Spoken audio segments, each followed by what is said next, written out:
دوبارہ سلسلہ جوڑیے. تھا جو نہ خوب بتدریج وہی خوب ہوا. ٹھیک ہو گیا؟ سمجھ لگ گئی؟ یعنی کہ وہ اللہ اور اللہ کے نبی کے دشمن جن کے اندر کسی طرح کی کوئی خوبی تھی نہیں، تصور بھی مسلمان نہیں کر سکتا، مگر کافروں نے اپنی تعلیم، اپنی تہذیب، اپنا فکر و عمل، اپنا پورا سسٹم دینے کے بعد آج مسلمانوں کو اس نہج پہ پہنچا دیا ہے. مسلمانوں کی بات کر رہا ہوں، ہندو سکھ عیسائیوں کی بات نہیں کر رہا. مسلمانوں کو اس نہج پہ پہنچا دیا ہے کہ آج مسلمان، اس سے پہلے کاش وہ ڈوب کے مر جاتا تو میرے خیال سے اس کی شاید بخشش ہو جاتی، مگر ڈوب کے مرنا تو درکنار. ایک بات میں کہہ رہا ہوں، آج مسلمان اپنے منہ سے کیا کہہ رہا ہے؟ یار کافر ترقی کر گئے، یار کافر اگر کلمہ پڑھ لیں تو وہ مسلمانوں سے بھی آگے چلے جائیں. یہ کون کہہ رہا ہے؟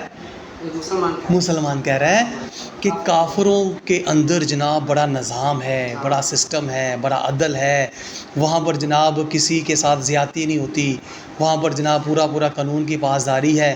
اگر وہ صرف عمر لا چل رہا ہے وہاں پہ، پتہ نہیں کیا کچھ چیزیں جوڑ رہے ہیں، اگر وہ کلمہ پڑھ لیں تو مسلمانوں کے آگے ہیں.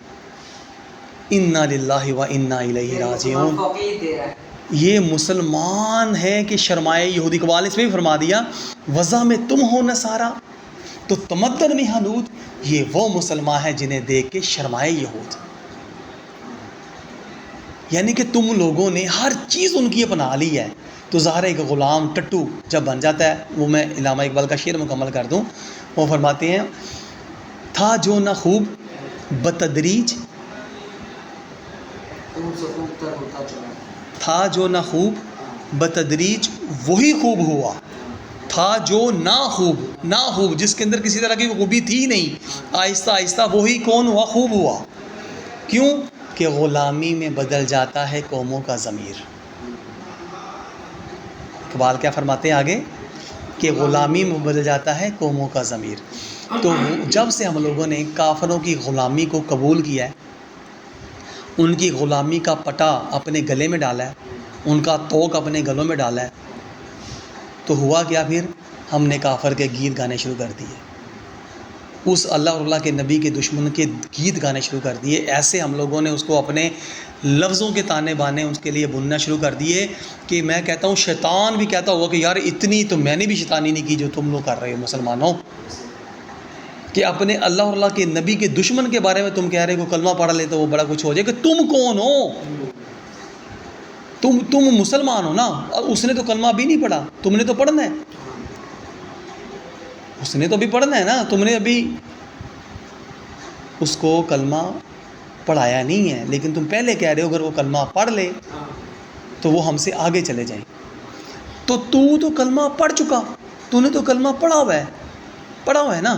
جو تو اسے کہہ رہا ہے کہ وہ کلمہ پڑھ لے تو آگے نکل جائے، تو کلمہ پڑھ کے پیچھے کیوں ہے؟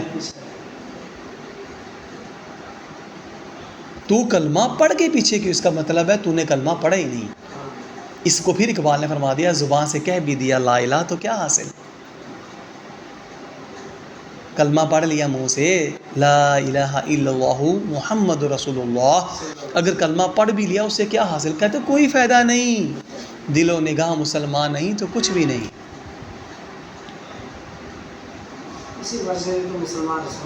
تو میں یہی عرض کرنے کا مقصد، میں یہی آپ کو بتلانے کا مقصد تھا کہ وہ ہندو کیا کہہ رہا ہے.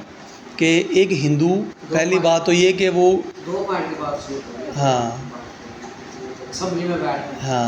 سینٹ میں بیٹھا ہوا ہے، اسمبلی میں بیٹھا ہوا ہے اور بات کر رہا ہے کہ مسلمانوں تم تو اپنے اللہ کے قرآن کو فالو نہیں کر رہے ہو، اس پہ عمل نہیں کر رہے. اس کو اٹھ کے کلامہ نے ہمارا اس وجہ سے ہمارا ہمیں ڈوب مرنا چاہیے، شرم کا مقام ہمارا. وہ سینٹ میں بیٹھا ہے، وہ بھی انہیں کا یہ پجاری ہے نا، یہ اردو نسل کا پجاری ہے نا، ایسے ہی ہے. سینٹ میں بیٹھا ہے، چیئرمین بیٹھا ہے. تو پتہ یہ چلا کہ ہم لوگ استعفیٰ دے دینا، سینٹ سے استعفیٰ دے دینا. استعفے کو چھوڑیں جناب، استعفے سے کیا ہونا، پورا نظام ہی کفر کا ہے. ہاں وہی نا، میں وہی تو بتا رہا ہوں. اصل میں دیکھیں میں کو شاید بھی میں بات بتاؤں. ہمارے بزرگ فرماتے ہیں کہ بیٹا جب بارش کالے پانی کی ہوگی نا تو نیچے کوئی بھی چیز سفید نہیں رہے گی. ایسے ہی نا. تو جب نظام اوپر جانوروں سے بدتر لوگوں کا ہے، یہود و نصارہ کا نظام ہے، تو اس نظام سے ہم لوگ خیر پائیں گے؟ اس نظام سے ہماری بیٹیاں پردے میں آئیں گی؟ اس نظام سے ہمارے بچے صلاح الدین ایوبی، محمد بن قاسم بنیں گے؟ ممکن ہی نہیں ہے، ممکن ہی نہیں ہے. تو وہی کرنا پڑے گا. ہماری جو تعلیم ہے نا، مسلمانوں کی جو تعلیم ہے، جو ہمارے مسلمانوں کی جو تعلیم ہے، وہ صرف قرآن کی تعلیم ہے، صرف قرآن مجید کی تعلیم ہے. اور قرآن مجید کی تعلیم مسلمانوں کے لیے حرف آخر ہے. نہ اس سے پہلے کوئی تعلیم، نہ اس کے بعد کوئی تعلیم، صرف قرآن کی تعلیم. اسی کو کفار بھی کہتے تھے حضرت عمر فاروق رضی اللہ تعالیٰ عنہ کو لے کر کے، کہ اگر عمر فاروق رضی اللہ تبارک تعالیٰ عنہ کو 10 سال اور مل جاتے نا خلافت کے، تو پوری دنیا میں اسلام کو نافذ کر دیتے. ہے نا، یہ کفار کی سٹیٹمنٹ ہے. تو انہوں نے پوری دنیا پہ نہیں، آدھی دنیا پہ اگر حکومت کی ہے نا، تو وہ کافروں کی تعلیم پڑھ کے نہیں کی، ٹیکنالوجی کے ساتھ نہیں کی، انہوں نے قرآن مجید کی تعلیم کے ساتھ کی.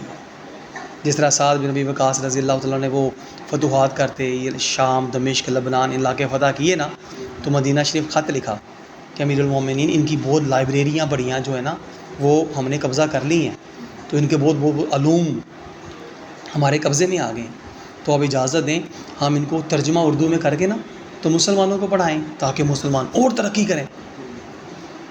مدینہ شریف سے امیر المومنین عمر فاروق رضی اللہ تبارک تعالیٰ عنہ نے خط لکھا سعد کو واپس کہ اے سعد، ان کو جلا دو یا سمندر میں بہا دو، ہمارے لیے اللہ کا قرآن کافی ہے.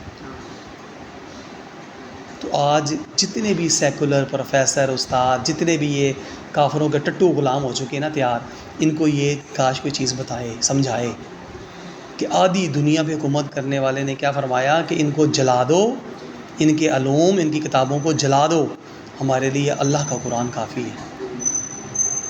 بلکہ ایک اور جگہ آتا ہے کہ ایک مرتبہ روایات میں ملتا ہے، میں نے سنا ہے بزرگان دین سے، کہ امیر المومنین فاروق اعظم رضی اللہ تبارک تعالیٰ عنہ جب خلیفہ نہیں بنے تھے نبی پاک صلی اللہ علیہ وسلم کے دور حیات میں، آپ نا اس کے زبور کے چند نا وہ کتاب، مطلب صفحات لے کر نہ آ گئے، تو آ کے نبی پاک صلی اللہ علیہ وسلم کے سامنے پڑھنا شروع کر دیا. تو نبی پاک صلی اللہ علیہ وسلم کا چہرہ مبارک غصے سے سرخ ہو گیا. تو مطلب یہ کہ آپ نے تو غیر نبی کا کلام نہیں سامنے پڑھنے دیا. وہ بھی نبی تھے نا، حضرت عیسیٰ علیہ السلام، حضرت داؤد علیہ السلام، جن کے اوپر کتابیں اتری، آپ نے تو غیر نبی کی کتاب نہیں پڑھنے دی سامنے.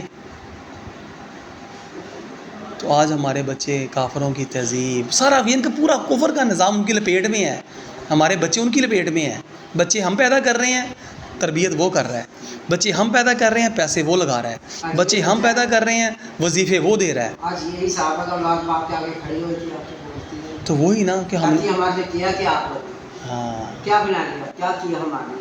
تو یہ جرت بچے کے ایسے پیدا ہو گیا، تو ایسے انگلی پکڑ کے چلاتے ہیں، ایسے جاتے جاتے منہ میں کرنے والا ڈال شاہد بھائی، اپنے منہ سے نکال کے کھلاتے ہیں. آج ان کا دین ہمارے لیے شاہد بھائی، المیہ یہی ہے نا کہ بات کو سمجھیں، المیہ یہی ہے نا کہ اس نوبت تک ہمارے بچے کو پہنچایا کس نے؟ جس نے پہنچایا نا، جس نے پہنچایا اس کی جڑیں کاٹ دو، وہ ٹھیک ہو جائیں گے بچے ہمارے.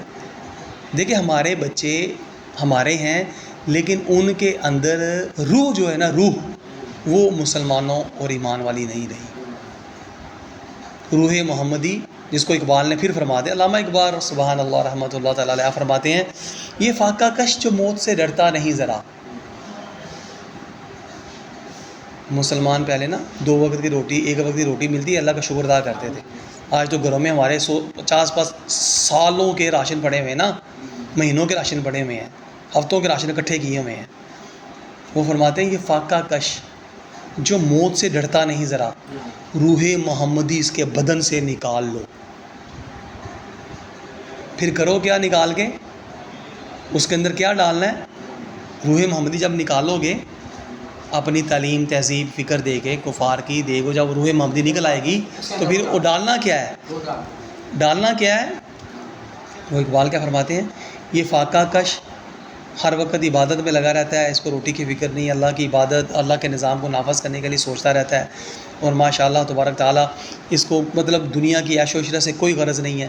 یہ فاقہ کش جو موت سے ڈرتا نہیں، ذرا روح محمدی اس کے بدن سے نکال لو۔ اہل عرب کو دیکھ کے فرنگی تخیلات، اہل عرب کو دیکھ کر فرنگی تخیلات، اسلام کو حجاز و یمن سے نکال لو۔ کہہ رہا جب روح محمدی نکالو گے نا پھر اپنی ٹیکنالوجی دو، ٹیکنالوجی اپنی لگژریات دو، اپنی آسائشیں دو، اپنی عورتیں دو، اپنا نشہ دو، اپنی سرور و مستی ان کو دو، پھر کیا ہوگا؟ اسلام ختم ہو جائے گا، اسلام نکل جائے گا۔ ان کے جہاں سے بنیاد تھی، اسلام جہاں سے پیدا ہوا، جہاں سے نکلا، وہ اسلام حجاز و یمن سے نکال لو۔ پھر آج دیکھ لیں وہاں پر، پھر اقبال نے پھر کیا فرما دیا؟ سبحان اللہ۔ اقبال کیا فرماتے ہیں ایک جگہ پہ؟ کہتے ہیں ہے طواف و حج کا ہنگامہ باقی بھی اگر تو کیا۔ سبحان اللہ۔ شاید بات سمجھیں، اقبال نے بڑی گہری بات کی اپنے شعر میں کہ ہے طواف و حج کا ہنگامہ باقی بھی اگر تو کیا۔ کیا مطلب؟ وہ کہتے ہیں کہ حج بڑھ گیا، عمرہ بڑھ گیا، وہاں پر جناب سیٹیں نہیں مل رہی، وہاں پر جناب انہوں نے بین کر دیا، اب وہاں پر حاجی جا نہیں سکتا، دروازے بند کر دیے، اندر مطاف میں جگہ نہیں بچی، فل کھچا کھچ لوگ بھر گئے ہیں۔ وہ فرماتے ہیں ہے طواف و حج کا ہنگامہ باقی بھی اگر تو کیا۔ مسلمان بہت ہو گئے، لاکھوں کروڑوں اربوں میں ہو گئے، کہنا کی فائدہ؟ ہے طواف و حج کا ہنگامہ باقی بھی اگر تو کیا، کند ہو کے رہ گئی مسلمان کی تیغ بے نیام۔ کند ہو کر رہ گئی مسلمان کی تیغ بے نیام، یعنی کہ مسلمان کی تلوار جو تھی، جو ہر وقت جہاد فی سبیل اللہ کے لیے میان سے باہر رہتی تھی نا، اس کو زنگ لگ گیا، اس کو زنگ لگ گیا، وہ بیکار ہو گئی، وہ نکارہ ہو گئی۔ آگے کیا فرماتے ہیں؟ کس کی نومیدی پہ حجت ہے یہ فرمان جدید، کس کی نومیدی پہ حجت ہے یہ فرمان جدید۔ یہ کہتے ہیں یہ کس مولوی نے فتویٰ دیا ہے؟ کیا فتویٰ دیا ہے؟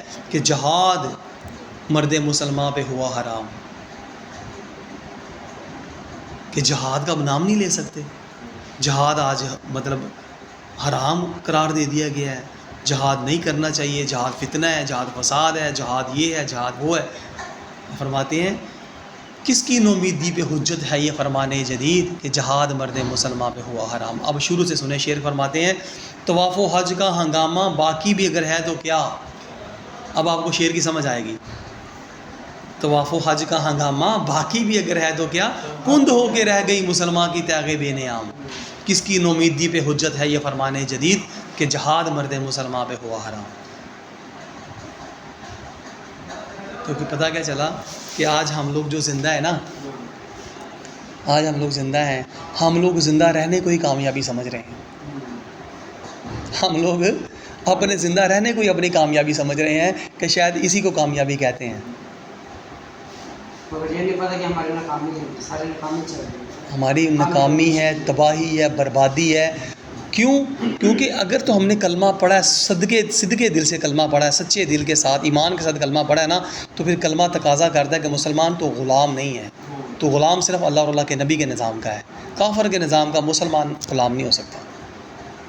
مگر ہماری نسلیں، ہمارے بچے اسکول کالج یونیورسٹیاں جا رہے ہیں، ہم اپنے ہاتھوں سے بھیج رہے ہیں، اتنے داڑھیوں والے اپنی بیٹیوں کو پیچھے، جوان بیٹیوں کو پیچھے بٹھا کر چھوڑنے جا رہے ہیں یونیورسٹیوں میں، کالجوں میں، اسکولوں میں، کھچا کھچ اسکول بڑے بڑے ہیں، اور وہاں پر یہی سارا نظام جو اقبال نے بتایا نا، پھر ایک جگہ کو کل فرماتے ہیں اور اہل کلیسا کا یہ نظام تعلیم۔ کیا فرماتے ہیں اقبال؟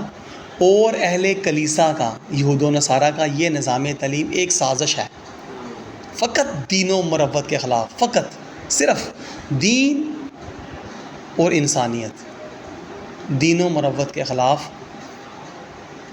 اور اہل کلیسا کا یہ نظام تعلیم فقط ایک سازش ہے دین و مروت کے خلاف۔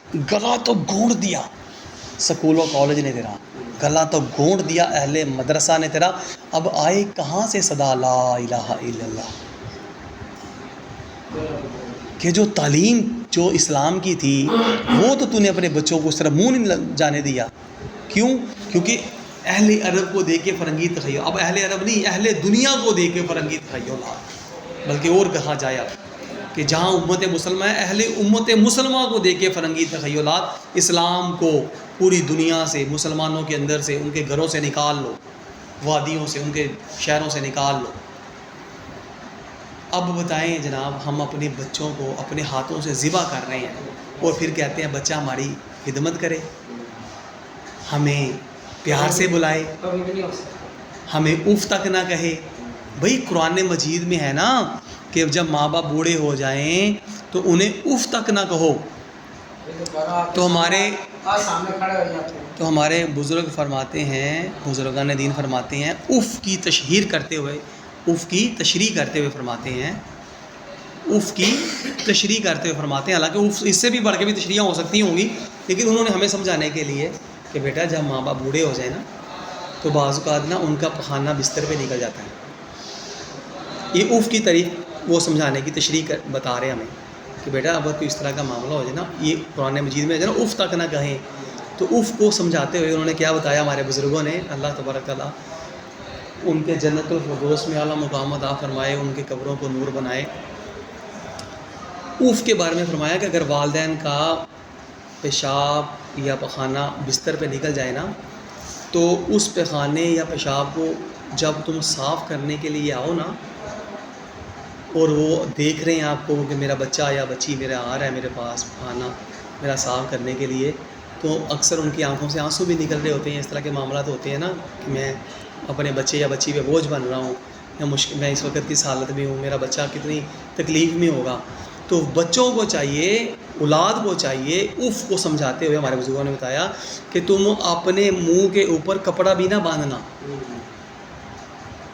پٹکا بھی نہ باندھنا، رومال بھی نہ باندھنا، کہ ان کو یہ بھی احساس نہ ہو کہ یہ میری پخانے بدبو کی وجہ سے میرے بچے نے یہ کپڑا مجبوری میں کر رہا ہے، مجبوری میں کر رہا ہے، اس کی وجہ سے باندھ رکھی ہے، محسوس نہ ہو۔ مجبوری نہیں کہ یہ میرے کھانے کی بدبو کی وجہ سے اس نے کپڑا باندھا ہے، ہاں وہی نا۔ تو وہ ان کے باپ کے ماں کے دل میں یہ شائبہ بھی پیدا نہ ہو کہ میرا بچہ میری بدبو کی وجہ سے آج اذیت میں ہے۔ ماں باپ کو یہ بھی وہ بچہ اپنے عمل سے احساس نہ ہونے دے، اپنے عمل سے اس چیز کا احساس نہ ہونے دے اپنے ماں باپ کو کہ مجھے آپ کی بدبو سے کراہت آ رہی ہے، مجھے ہمک آ رہی ہے، تو مجھے میرے متلی دل کر رہا ہے، یہ معاملہ آ رہا ہے۔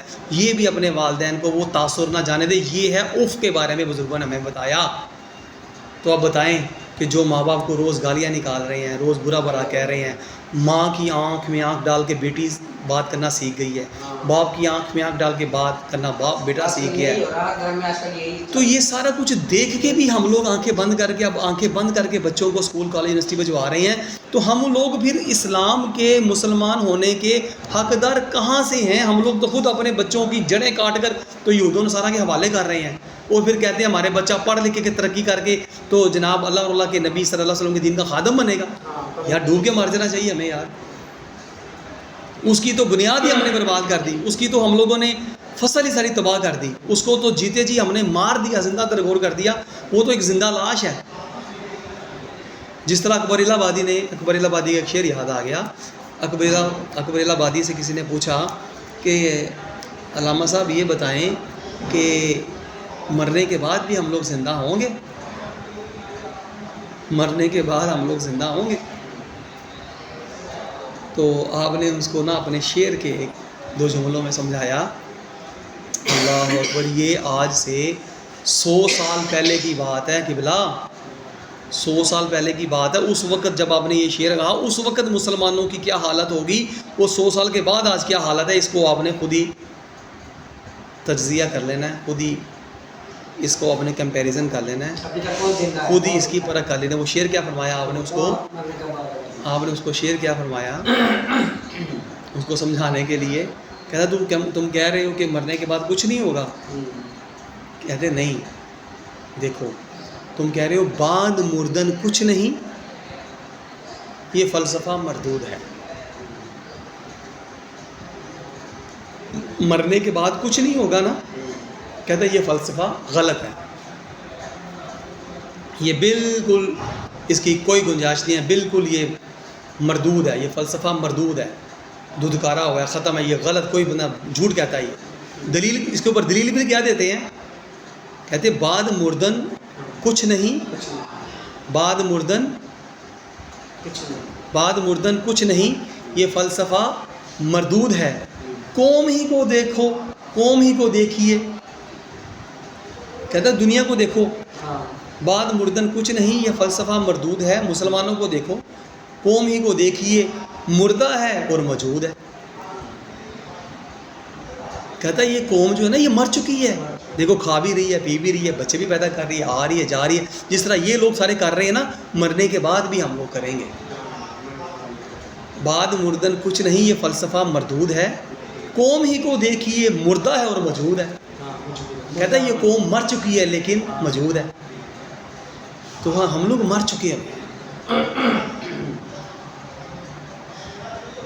ہم لوگوں نے صرف اپنے آپ کو دھوکہ دے رہے ہیں، اپنے بچوں کو جہنم کا ایندھن بنا رہے ہیں، خود جہنم کا ایندھن بن رہے ہیں، اور اپنی نسلوں کو جہنم کے ایندھن کے جو نہر بہہ رہی ہے نا آگ کی، اور سیدھی جا کے وہ جہنم میں گر رہی ہے، اس کے اندر ہم اپنے نسلوں کو بھیج رہے ہیں، جا تیرتا ہوا تو بھی آگ میں جا، جہنم میں سڑ جائے. ہماری سوچ، ہماری فکر، ہماری ہر طرح سے جو ہماری دانست فہم ہے نا وہ مر چکا ہوا ہے. ہمیں صرف پیٹ بھرنا ہے. وہ جو کافر اعظم کہہ کر گیا تھا نا، سر سید علی گڑھی خنزیر کہہ کے گیا تھا، کہتا تھا اس کافر نے کیا کہا تھا، سوچو اس کافر نے کیا کہا تھا، کہتا ہے دین رہے یا جاوے. دین، یہ اس کی سٹیٹمنٹ کے لفظ بتا رہا ہوں، سر سید علی گڑھی کے، جس کو ہمارے بچے اسکول میں رحمت اللہ تعالی علیہ پڑھتے ہیں. یہ پہلے تو پورا وہی تو بتا رہا ہوں، انا للہ و انا الیہ راجعون. اس نے جتنا امت مسلمہ کی تباہی کی ہے نا، جو بندہ کر کے گیا، آج کے دن تک وہ آگ نہیں بجھ رہی. اکبر الہ آبادی نے بھی فرمایا اس کے اوپر، علامہ اقبال نے بھی اس کو فرمایا کہ یہ وہ آگ لگا گیا کہ اب اس کو بجھانا ممکن نہیں ہے. کیونکہ یہ جو اسکول کالج ہر روز گلی محلے میں اکیڈمیاں کھلتی جا رہی ہیں، اسی کی لگائی ہوئی آگ ہے. اس کتے نے، حرامی نے یہ کہا تھا کیا، کہتا ہے بعد مردن کچھ نہیں، یہ فلسفہ مردود ہے. جو اکبر الہ آبادی نے یہ شعر فرمایا تھا نا، یہ اسی کو لے کے آپ سمجھیے قوم مردہ ہے اور موجود ہے. اس حرامی نے، سر سید علی گڑھی نے، جو اپنی ایک کتاب کے اندر یہ جو بکواس کی نا، اس بکواس کے اوپر ہی غالباً اکبر الہ آبادی، علامہ اقبال اور علی گڑھی، ان کے قریب قریب کے دوڑ ہیں آپس کے. علی گڑھی کیا کہتا ہے اپنی کتاب میں، خطوط سر سید کیا پڑھے ہیں، اس کے اندر لکھا ہوگا، میں نیٹ پہ بھی آپ کو کھول کر دکھا دوں گا. کہتا ہے دین رہے یا جاوے، پیٹ ایسی چیز ہے جسے بڑھنا چاہیے. کہتے ہیں دین رہے یا جاوے، چھوڑو اس کو، اس کا کوئی تعلق نہیں ہے. پیٹ ایسی چیز ہے جسے بڑھنا چاہیے. نہ اس کا فرشتوں پہ ایمان تھا، نہ اس کا مرنے کے بعد زندہ ہونے پہ ایمان تھا، نہ اس کا اچھی بری تقدیر پہ ایمان تھا، اور نہ اس کا اپنا قرآن مجید کہتا تھا یہ بھی مطلب اس طرح کہ اس نے اس نے قرآن کی تفسیر بھی کی ہوئی ہے کچھ سپاروں کی، ہاں جی. اور اس نے اس میں جو جو لکھا ہوا ہے انا للہ و انا الیہ راجعون. اب سوچیں جس کے بندے کے نظریات اس طرح کے ہوں، کہتے ہیں فرشتے کوئی مخلوق نہیں ہے، مرنے کے بعد کچھ بھی نہیں ہوگا، دوزخ جہنم کچھ بھی نہیں ہے. یہ اس کی اپنی باتیں ہیں. یہ آپ کو پتہ ہے اس کو جس نے بھی برطانوی، اس وقت برطانوی حلال خوری کی ہے نا، یعنی کہ اس دور میں نمک خوری کی ہے نا، ہاں جس نے بھی نمک خوری کی ہے نا اس وقت کافروں کی، کافروں نے انہیں سر کا لقب دیا ہے. جو بھی نام رکھا ہے سر سے کافروں نے اپنے ماننے والوں کو، اپنے چاہنے والوں کو، اپنے مشن کو آگے بڑھانے والوں کو جب دیکھا نا کہ یہ ہمارے ساتھ مخلص ہیں، کافروں نے ہمارے ساتھ مخلص ہیں، انہوں نے اپنے ٹٹوؤں کو سر کا لقب دیا. سر جس کے ساتھ بھی لگے گا نا، سر سید علی گڑھی.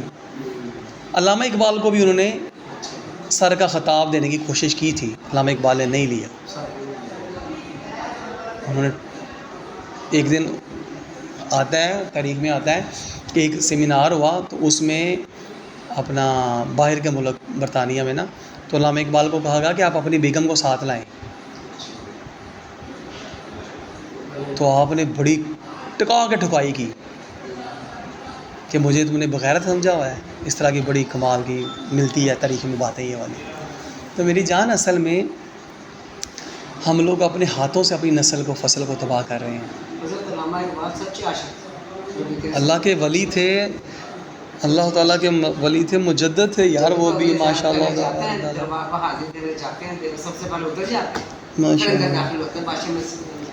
میں آپ کو ایک واقعہ سناؤں، میرے خواب مجھے جو آئی، سچا واقعہ یہ. میں اور ڈپٹی صاحب تھے اپنا، یہ احمد سعید صاحب پہلے ہوتے تھے نا، احمد سعید صاحب یہاں پر بھی رہ کے گئے ہیں، ڈپٹی تھے، ڈپٹی ڈائریکٹر. میں، وہ ڈپٹی صاحب اور ان کے ایک بیٹے تھے اپنا، کیا نام ہے،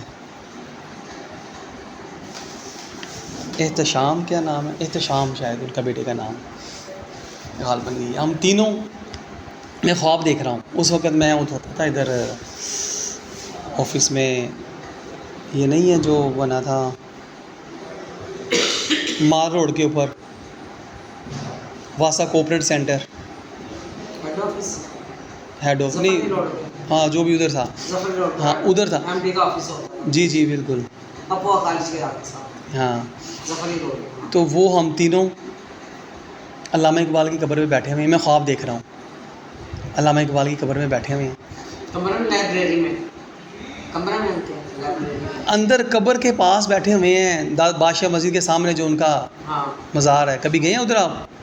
کہیں ہے نا، ان کے اندر بیٹھے ہوئے ہیں ہم تینوں. تو میں بیٹھا ہوا ہوں، احتشام بیٹھا ہوا ہے، احتشام نام ہے، مجھے وہ بھول رہا ہے ان کے بیٹے کا نام. تو وہ ڈپٹی صاحب، ہم تینوں بیٹھے ہوئے ہیں. ڈپٹی صاحب بھی بڑے ذوق والے آدمی تھے، ان کو میں نے چیزیں سے ملوایا تھا. پھر سے جان خان صاحب. ہاں. تو ہم تینوں قبر میں بیٹھے ہوئے ہیں، شریف آدمی، بہت شریف. تینوں قبر میں بیٹھے ہوئے ہیں، فاتحہ پڑھ رہے ہیں. تو قبر شک ہوئی ہے، علامہ اقبال اٹھ کے بیٹھ گئے، اپنی قبر مبارک سے اٹھ کے بیٹھ گئے. داڑھی مبارک تھی ان کے چہرے پہ، اٹھ کے بیٹھ گئے. تو اٹھتے ساتھ ہی، بیٹا پانی پلاؤ، پانی پلاؤ، پانی پلاؤ، پانی پلاؤ. ساتھ ہی مٹکا پڑا ہوا تھا مٹی کا اور پیالہ تھا. تو میں نے اسے کہا، احتشام بھائی کو میں نے کہا یار پانی پلاؤ. انہوں نے مجھے پیالہ بھر کے دیا، میں نے ان کو پانی پیش کیا علامہ اقبال کو. آپ نے پانی نوش فرما لیا. تو میں نے، اللہ جانتا ہے یار کیا دل میں اس وقت، ظاہر خواب تھا.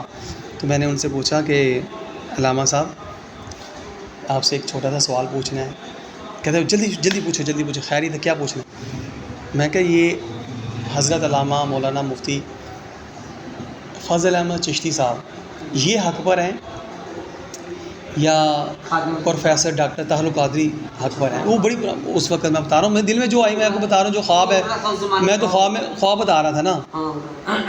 اب وہ جو کوئی بھی آ سکتا تھا، لیکن یہ دو شخصیات جو تھی نا، یہ میں نے ان ذہن میں آئی خواب میں کہ حضرت علامہ مفتی فضل احمد چشتی صاحب حق پر ہیں یا طاہر القادری صاحب حق پر ہیں.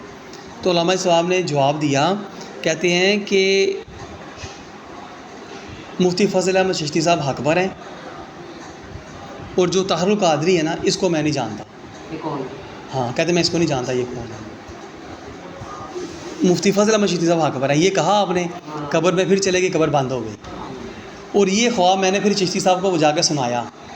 میں کہ قبلہ یہ مجھے خواب آئی ہے، اگر آپ فرمائیں تو میں اس کی تشہیر کروں؟ کہتے ہاں بیٹا کرو، اس میں کوئی ایسی بات نہیں۔ پھر میں نے اپنے چینل پہ بھی اس خواب کو ریکارڈ کر کے نشر کیا، عام کیا کہ یہ آپ کے اس ناچیز بھائی کو اللہ رب العزت نے یہ خواب مجھے دکھایا، جس میں چشتی صاحب کے حق ہونے پر قبلہ علامہ صاحب نے بشارت دی۔ اور یہ خادم رضوی صاحب جو ہے نا، یہ چشتی صاحب سے فیض یافتہ ہیں، ان کے شاگردوں میں سے رہے ہیں۔ چشتی صاحب نے ان کو علامہ اقبال سے متعارف کروایا، چشتی صاحب نے ان کو یہ کفر، اسلام، یہ طاغوتی نظام، یہ جمہوری نظام، اس کے بارے میں بتایا۔ اور یہ دونوں پہلے بڑے گہرے دوست تھے، خادم رضوی صاحب اور فضل احمد چشتی صاحب۔ لیکن جب خادم رضوی صاحب نے جمہوریت میں قدم رکھا نا، تب آپ نے راہیں جدا کر دی۔ میری بڑی بیٹی ہے نا کوڑا پر، جب شادی نہیں ہوئی تھی اس کی، 14 سال کی بات ہے، 15 سال کی، ارے انہیں رات میں نے خواب دیکھا ہے، ایک دربار شریف ہے، سفید گنبد ہے، دربار شریف کا سفید گنبد ہے، اور ہم سب گھر والے، پاپا، آپ، ہم جو ہیں نا، ہم وہاں پہنچے ہوئے ہیں حاضری کے لیے، زیارت کرنے کے لیے۔ اب یہ سمجھ نہیں آ رہی وہ دربار کون سا ہے، کہاں پہ ہے، کہاں پہ نہیں ہے۔ یہ میں نے دیکھا کہ سفید گنبد ہے، بڑا خوبصورت دربار ہے اور رونق لگی ہوئی ہے۔ جو جی 2-4 دن گزرے ہیں، ہمیں نشتر تھے، ہم ادھر آئے چلیے کہ اپنے سسرال، میں اور وائف لوگ سے اپنے سسٹر ان لا کے گھر آئے، ان کو ذکر کیا باجی شاہین کو، اور شاہین سے کہا اس طرح نا، بڑی بیٹی کا نام شفتا، اس نے رات خواب دیکھا 2-3 دن پہلے، ایک دربار شریف کا سفید رنگ کا گنبد ہے، بڑی رونق ہے۔ کہ اب اس کو یہ نہیں سمجھ آ رہی کہ کون سا ہے، کہاں پہ نہیں ہے۔ اور باجی شاہین کا بیٹا اس دربار شریف کا وجود سیما کے وہاں کا سندر شریف والے کا مرید، چھوٹا عادل، وہ یہاں پہ منیجر ہے، ڈینسٹی میرج آ رہا ہے ادھر جو اینڈ ہو جائے، وہاں پہ منیجر ہے، چھوٹا بیٹا کا۔ تو اس کو بتایا، وہ بھی تھا وہیں پر موجود۔ اس نے کہا خالہ وہ نا اپنا سندر شریف والے وہ دربار ہیں، تو جتنی جلدی ہو سکے نا آج کل کے اندر آپ سب لوگ جاؤ اور حاضری دو وہاں۔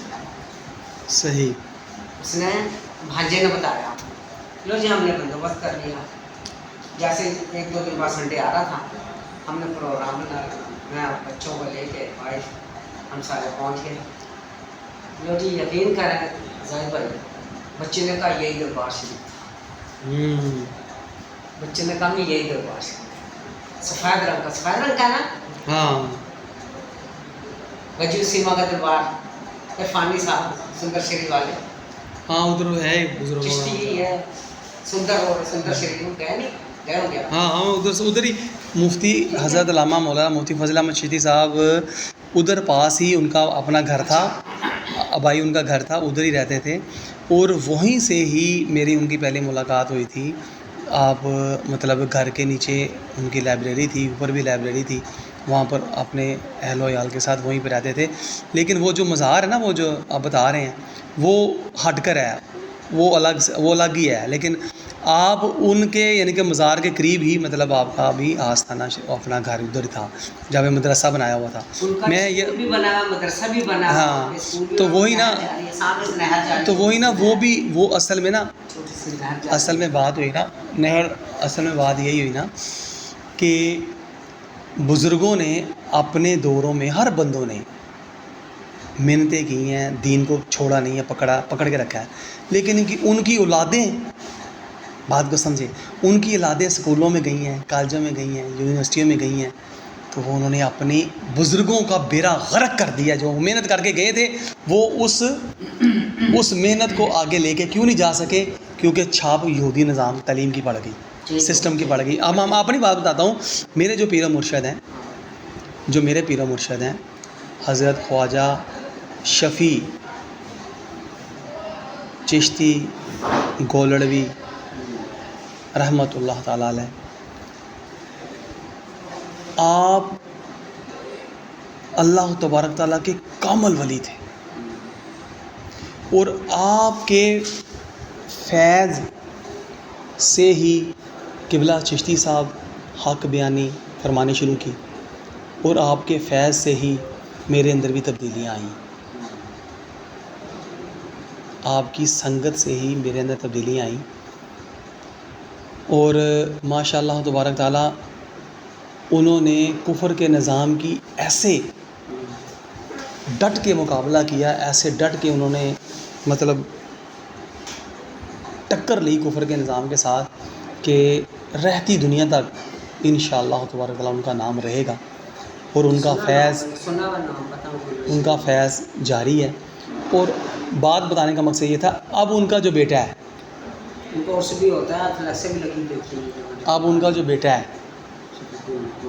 اب ان کا جو بیٹا ہے گدی نشین ہے نا، تو اب ذرا بات کو سمجھیے گا۔ کچھ لوگ کہتے ہیں نا کہ ہمارے بارے میں، اب سارے لوگوں کے بارے میں کہتے ہیں نا کہ جناب یہ جو پیڑھی مریدی والا معاملہ ہے یہ تو بس چلتا جا رہا ہے۔ نہیں، ہمیں جو بزرگوں نے، ہمارے بزرگوں نے جو ہمیں تعلیمات دیں، اس تعلیمات کی روشنی میں آپ کا بیٹا پورا نہیں اترا، ہم نے اس کو چھوڑ دیا۔ یہ ہمارے بزرگوں کی زندہ کرامتیں ہیں کہ جو انہوں نے حق بیانیاں فرمائیں اور ہمیں سمجھائیں، ان کی روشنی میں چشتی صاحب نے اور ہم نے اس آپ کے، ہمارے بزرگوں کے جو بیٹے تھے نا، اس کو طلاق دے دی، چھوڑ دیا، علیحدگی کر لی۔ کیوں؟ کیونکہ وہ اپنے ہی باپ کے نقش قدم پہ نہیں چلا۔ تو جب وہ نقش قدم پہ نہیں چلا تو ہم نے تو بزرگوں کو دین کی وجہ سے پکڑا ہوا تھا، شخصیت پرستی تو ہمارے اندر ہے ہی نہیں، ہے نا۔ مطلب ہم لوگ بس، مطلب کوئی بندہ غلط بھی کر رہا ہے تو ہم وہ کری جائے، نہیں، ہمیں تو یہ درس بزرگوں نے دیے ہی نہیں، بلکہ ہمیں تو کفر کے سامنے ڈٹ جانے کا اور ڈٹے رہنے کا حکم دیا ہے اور تعلیم دی ہے، اور کسی بھی حوالے سے ہمیں یہ حکم نہیں دیا کہ میرا بچہ اگر میرا بن جائے گا گدی نشین ہے، تم نے اس کے بھی ہاتھ چومنے ہیں تو اس کو بھی پیچھے چلا نہ۔ جب وہ بپھر گیا، اس نے اپنے باپ کی تعلیمات کو چھوڑ دیا، ہمارا اسے تعلق ہی نہیں رہا، ہم نے اس کو چھوڑ دیا۔ سارے لاکھوں مرید جو ہیں یک لخت اس سے جدا ہو گئے۔ وہ آج بھی اپنے والد محترم کی گدی پہ بیٹھا ہوا ہے اور چندہ اکٹھا کر رہا ہے، پیسے کھا رہا ہے۔ پہلے وہ ہمارے لیے بھی سر کا تاج تھا، جب ہمارے بزرگ حیات تھے تو ہم اس کی عزت کرتے تھے کہ اس وقت اپنے باپ کے سامنے کچھ بولتا نہیں تھا۔ جو اس کے اندر کی منافقت تھی، جو اس کے اندر کی سازش تھی، جو اس نے بعد میں ظاہر کی، فوت ہونے کے بعد اپنے والد کی زندگی میں نہیں کی، تو ہم اس کو پیار کرتے تھے، محبت کرتے تھے، خدمت بھی کرتے تھے، سارا کچھ کرتے تھے۔ مگر جیسے ہی والد محترم دنیا سے رخصت ہوئے ہیں تو وہ تو جناب بچوں کی سالگرہ بھی ہو رہی ہیں، تو یہ بھی ہو رہا ہے، تو وہ سارے معاملات اس کے جناب جمہوری نظام میں بھی آ گیا۔ اس نے خادم رضوی کو بھی جا کے مل لیا، سارے سسٹم کو اس نے مان لیا۔ تو پھر جب ان چیزوں کو مانا جس کے خلاف ان کے والد محترم نے ساری زندگی ٹکر لی کفر کے ساتھ، تو اب بیٹا اگر غلط روش پہ چلے گا تو ہم تو نہیں نا اب پیری مریدی کے چکر میں نہیں، جو ہمارے پیر کا بیٹا ہے تو یہ جو بھی کر رہا ہے ٹھیک ہی کر رہا ہوگا، نا نا نا نا۔ ہمارے سامنے معیار ہے شریعت مصطفیٰ صلی اللہ علیہ وسلم۔ کنڈا کیا ہے؟ شریعت مصطفیٰ، اللہ کے احکام، پیارے نبی کی تعلیمات، یہ کنڈا ہے۔ اس کے اوپر اگر وہ پورا اترتا تو ہمارے سروں کا آج بھی تاج ہوتا، لیکن ہم نے کیوں چھوڑ دیا؟ اس نے اپنے باپ کی راہ کو چھوڑ دیا۔ تو اللہ تبارک تعالیٰ سے دعا ہے کہ اللہ رب العزت اپنے محبوب کریم صلی اللہ علیہ وآلہ وسلم کے صدقے ہمیں حق پر سلامت رکھے، حق پر قائم رکھے، ہمارا جینا مرنا حق کے ساتھ ہو۔ جب ہم جہان فانی سے جائیں تو اللہ کریم ہمیں مرتے وقت کلمہ نصیب فرمائے، لا الہ الا اللہ محمد رسول اللہ۔ نہیں ساتھیو، اجازت دیجیے، انشاءاللہ تبارک تعالیٰ پھر کبھی گفتگو کا یہیں سے سلسلہ جوڑیں گے۔ السلام علیکم ورحمۃ اللہ وبرکاتہ۔